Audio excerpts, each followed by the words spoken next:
खबर आती है कि राज्यपाल पद पर आसीन हुए जीसी मुर्मू ने इस्तीफा दे दिया है। राजनीतिक गलियारे की बात की जाए तो चर्चाओं का विषय तेज हो गया, गहमा गहमी हो गई कि आखिरकार क्यों इस तरह से बड़ा फैसला लिया गया। और अब एक खबर आ रही है कि मनोज सिन्हा नए उपराज्यपाल जो है यहाँ पर नियुक्त कर दिए गए हैं। इसी पर बात करने के लिए मेरे साथ हर्षदेव सिंह जी हैं, जो पूर्व मंत्री भी हैं और पैंथर्स पार्टी की आवाज भी हैं और जम्मू से संबंधित तमाम मुद्दों को उठाने का काम करते। एक बहुत बड़ा सवाल है कि 9 महीने का कार्यकाल अक्टूबर के महीने में आते हैं और इस समय इस्तीफा देना किस तरह से देखते हैं? क्या कोई प्रेशर था या केंद्र एक बड़ी जिम्मेदारी उनको देने वाला? क्या लगता है सर कि इस्तीफा दे चुके हैं? देखिए, पहले तो मैं ये कहूँ कि लेफ्टिनेंट गवर्नर मुर्मू साहब जो थे, उन्होंने एक बहुत अच्छा टेन्योर यहाँ जम्मू कश्मीर में दिया। बड़े अच्छे अच्छे फैसले भी उन्होंने लिए और निष्पक्ष तरीके से काम करने वाले इंसान थे। शायद यही बात बीजेपी को रास नहीं आई और उन्होंने उनका बोरी बिस्तरा जो है यहाँ से गोल कर दिया, उनको यहाँ से रिमूव कर दिया। बीजेपी के लोग हमेशा ये कहते रहे हैं, आपको याद होगा, अपना बंदा। गवर्नर के लिए वो ऐसे शब्दों का इस्तेमाल करते रहे हैं कि अपना बंदा होना चाहिए और ऐसा बंदा जो उनके इशारे के ऊपर काम करे, जो मुर्मू साहब ने नहीं किया। लेकिन कुछ समय पहले एक विपक्षी दल के नेता होने के नाते आप काफी बार घेरते भी रहे इस प्रशासन को कि उपराज्यपाल के प्रशासन में कोई सुन नहीं रहा है, ब्यूरोक्रेट्स की सरकार चल रही है और ब्यूरोक्रेट्स किसी की मान नहीं रहे हैं। उस समय आप काफी ज्यादा कटाक्ष करते। देखिए, कटाक्ष तो चलते ही रहेंगे क्योंकि जब तक मसले हल नहीं होंगे, चाहे वो डोमिसाइल का मसला है, चाहे वो SRO 202 का था, तो हमारा कटाक्ष ही था, हमारे प्रदर्शन ही थे जो उनको फैसला लेना पड़ा और उन्होंने फैसला लिया। जो मैंने अच्छे फैसलों की बात की उसमें 202 का फैसला भी जो लेफ्टिनेंट गवर्नर महोदय ने लिया और उसके साथ साथ इंश्योरेंस कवर जो है वो पूरे 130 लाख लोगों को एक्सटेंड किया, जिसका मैंने वेलकम किया था। 202 जब इन्होंने खारिज किया उसका भी मैंने वेलकम किया और लेफ्टिनेंट गवर्नर महोदय का वेलकम किया। लेकिन यहाँ का प्रशासन, जो लोग बीजेपी के इशारों के ऊपर काम कर रहे हैं, जो एडवाइज़र महोदय हैं ख़ास तौर पर, उनका हम हमेशा से ही विरोध करते रहे हैं जब तक वो सही लाइन के ऊपर नहीं चलेंगे। और आपने देखा होगा कि तमाम पॉलिटिकल पार्टीज़ की बात भी लेफ्टिनेंट गवर्नर महोदय सुनते थे। उन्होंने बीजेपी के दबाव में आने से इनकार किया और यही कारण है, मैं ये समझता हूँ। किस तरह का दबाव रहा होगा? यही कारण है। देखिए, यहाँ पॉलिटिकल पार्टीज को हमेशा दबाया जाता था। जब इनसे पहले जो गवर्नर महोदय यहाँ आए तो उन्होंने किस तरीके से वो पॉलिटिकल बयानबाजी करते थे, दूसरी पॉलिटिकल पार्टीज को नीचा दिखाने का कोई मौका वो नहीं छोड़ते थे, दूसरी पार्टी के खिलाफ कमेंट करते थे, ओपनली कमेंट करते थे, चाहे वो कश्मीर की पार्टी थी, चाहे वो जम्मू या दिल्ली की पार्टियां थी। और यहाँ तक कि जो स्वर्गवासी नेता रहे हुए हैं हमारे हिंदुस्तान के, उनके खिलाफ भी वो टिप्पणी करते थे, जो एक गवर्नर को शोभा नहीं देता है। तो इसी किस्म का गवर्नर, और उसको अपना बंदा, बीजेपी के जो प्रेसिडेंट महोदय, उन्होंने कहा था कि अब अपना बंदा गवर्नर आ गया है।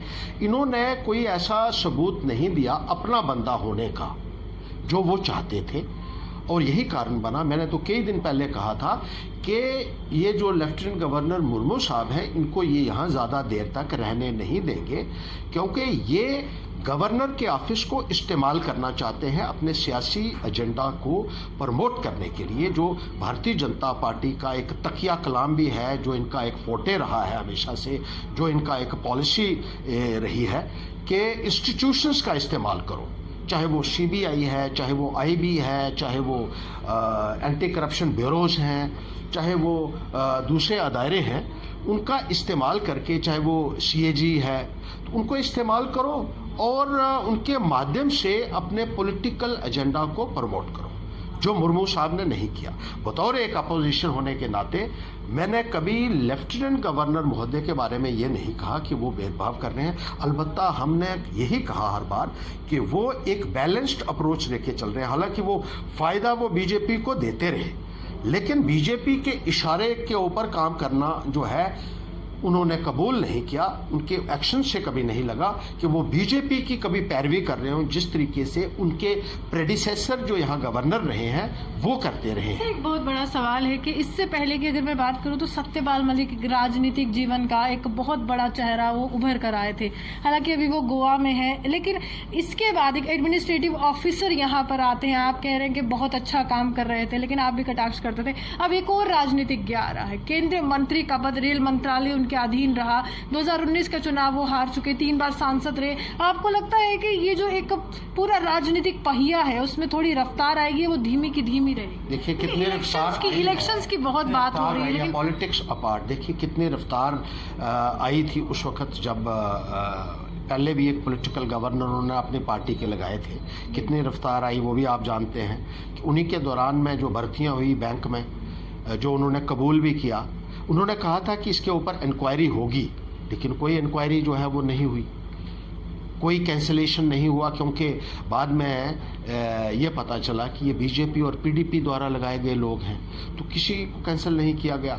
जो कार्रवाई कहते थे कि बड़े बड़े ये जो मंत्री बने हैं जो सरकार में पिछली बीजेपी, उन्होंने बड़ी बड़ी हवेलियां बनाई हैं, बाहर महल बनाए हुए हैं, दुबई में महल है, मुंबई कलकत्ता में, दिल्ली में बनाई है, कश्मीर में बनाई हैं, जम्मू में ज़मीनें घेरी हैं, तो किसी भी आदमी को नहीं पकड़ा गया। ये तो प्रोटेक्शन देने वाली बात है कि हम अपनी पार्टी से क्यों भेजना चाहते हैं। आप एक अपने जो आपकी पार्टी के साथ जुड़ा हुआ आदमी है, क्या उसका नज़रिया जो है वो निष्पक्ष रह सकता है?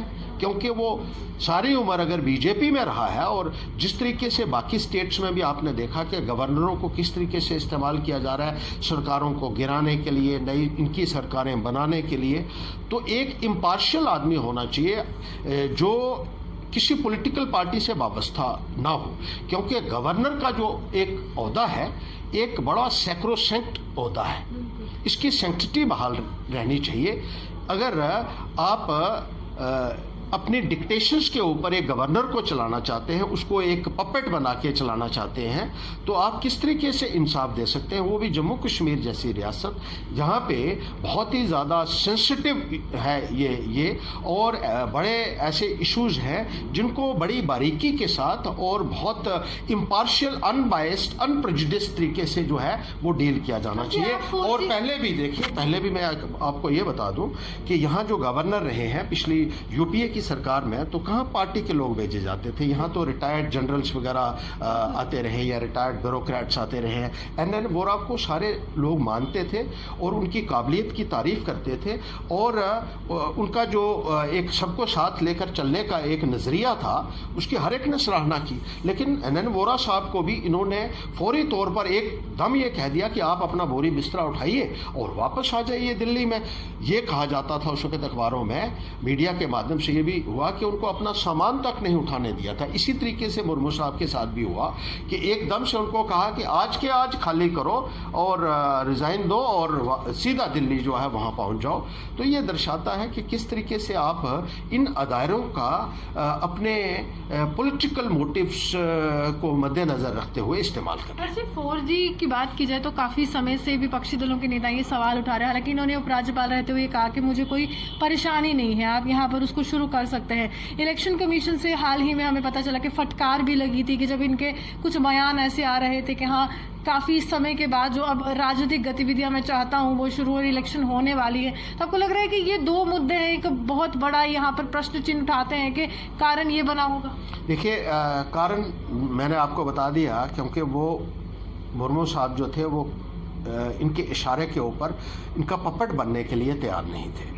और जिस तरीके से उन्होंने कहा, उन्होंने अपना एक व्यू पॉइंट दिया था कि 4G रिस्टोर होना चाहिए और हमें कोई ऑब्जेक्शन नहीं है। उस वक्त लताड़ उनको लगाई गई दिल्ली द्वारा, तो कहीं ना कहीं ये भी दर्शाता है कि वो पूरे तरीके से बीजेपी की लाइन टो करने के लिए तैयार नहीं थे, क्योंकि उन्होंने अपना माइंड दिया और जम्मू कश्मीर के अवाम की जो लोग बात करते हैं, जो लोगों के दिलों में बात है, वो बात उन्होंने उजागर की कि 4G अगर रिस्टोर हो जाता है तो इससे कोई समस्या नहीं होनी चाहिए। लेकिन बीजेपी को ये लगा कि ये शायद हमारे हाथ से निकलने की कोशिश कर रहे हैं लेफ्टिनेंट गवर्नर साहब, और उसी वक्त हमने ये कहा था कि इनको बाहर निकालने के लिए बीजेपी शायद तैयारी कर चुकी है। और इलेक्शन कमीशन का इस तरीके से बयान देना भी बड़ा अजीबोगरीब लगता है, क्योंकि इलेक्शन कमीशन ही पहले कहता था कि जम्मू कश्मीर की एडमिनिस्ट्रेशन हमें बताए कि हालात ठीक हैं या नहीं हैं, तो हमें सरकार को पूछ के ये चलना। इस वक्त सरकार तो मुर्मू साहब ही थे, इस वक्त मुर्मू साहब के पास कॉन्स्टिट्यूशनल पावर्स भी थी, पॉलिटिकल पावर्स भी थी, वो एक लेफ्टिनेंट गवर्नर की पावर्स भी थी और एक चीफ मिनिस्टर की पावर्स भी उनके पास थी। और उन्होंने अगर ये कहा कि जमहूरियत जो है वो बहाल होनी चाहिए, तो इसमें क्या बुरा मानने वाली बात थी। लेकिन उसी वक्त बयान आया इलेक्शन कमीशन का, जब केंद्र सरकार का आया, होम मिनिस्ट्री का, तो कहीं उसी वक्त लगा था कि मिलजुल के एक फैसला दिल्ली में किया जा रहा है और इनको घेरने की कोशिश की जा रही है, और इनको बाहर का रास्ता ये सरकार जो है वो आने वाले वक्त में दिखा सकती है और किसी अपने बंदे को यहाँ ला सकती है। साफ तौर पर कहा जा रहा है कि शायद ये उस तरह से काम नहीं कर पाए, लेकिन सब जानते हैं कि हाल ही में जो प्रोजेक्ट्स काफ़ी ज़्यादा अधर में अटके हुए थे, चाहे गंडोला प्रोजेक्ट्स हो, तो इस तरह के प्रोजेक्ट्स उन्होंने यहाँ पर उद्घाटन कर ये बताया कि अब आगे प्रगति के रास्ते पर जम्मू कश्मीर जाने वाला है। लेकिन जम्मू कश्मीर अभी भी काफ़ी ज़्यादा समस्याओं से जूझ रहा है। अब देखना होगा कि जो मनोज सिन्हा है, नए उपराज्यपाल, वो किस तरह से जम्मू कश्मीर की तमाम समस्याओं का समाधान करते हैं। इसी के साथ कैमरामैन गुलशन कुमार के साथ मैं रूहानी आपसे विदा लेती हूं। नमस्कार।